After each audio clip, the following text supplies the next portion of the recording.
All right, Don, I've got a picture of my wheel right here, and I'm going to hope that I can keep this camera in the position that I need it and I can see the laptop and make sure what I'm doing here so I can show you. So I am going to go ahead. Let me turn on this other light. That might help a little bit as well.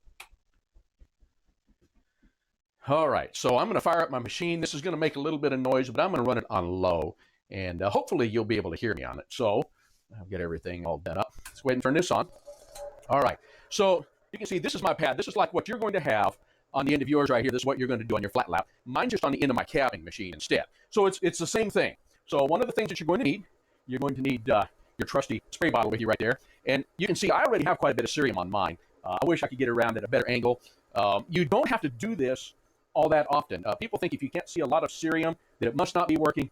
That is absolutely not the truth. I don't charge mine very often, but I'm going to show you here. And I'm just going to spritz this a little bit, get a little water on it, and let it shake a little bit of it off, all right?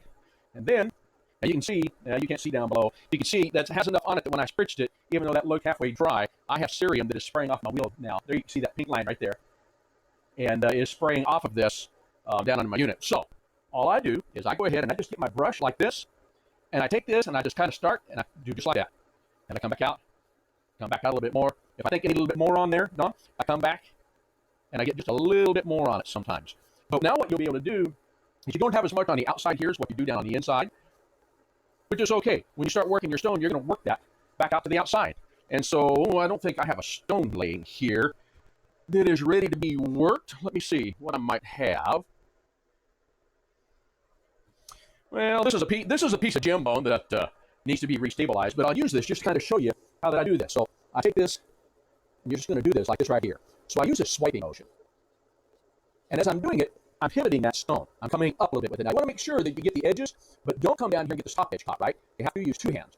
And if it starts getting a little dry, now you can see I've got a lot of cerium on that, and I really don't like it that way. That's way too much. I really charge this wheel just to show.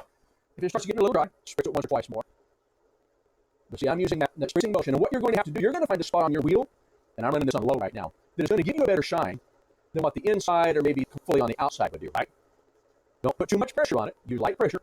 I'm having a hard time with this because I don't have my handle on here. I'm just using this screw. One thing you want to be careful of, if you come around and you catch one of these points, it's going to grab it and it's going to shoot it out across from you, and it's going to go bye-bye. And if you have something sharp like this, it's going to cut you on its way through. So, but when you're going to come back and you're going to use that until most of that cerium comes off, and you're going to start checking to see, and look at this. This isn't even a finished cab, and you can see where that dyno bone is actually starting to get a shine up under there because of the way that I'm working it.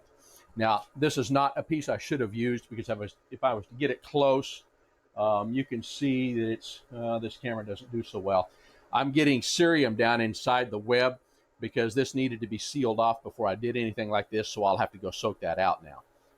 But just like that, and then, just practice. But take that thing, instead of just holding it, swipe that up. Swipe it up. Swipe the edge up. So all the way around, and you're going to want to make sure you get that down to the edges, and you're going to come past the center of your dome, and you're going to swipe up as you go like that right there. That's going to give you your best polish. All right, I'm going to shut this off. I'm going to send it to you, and let's see if it helped you.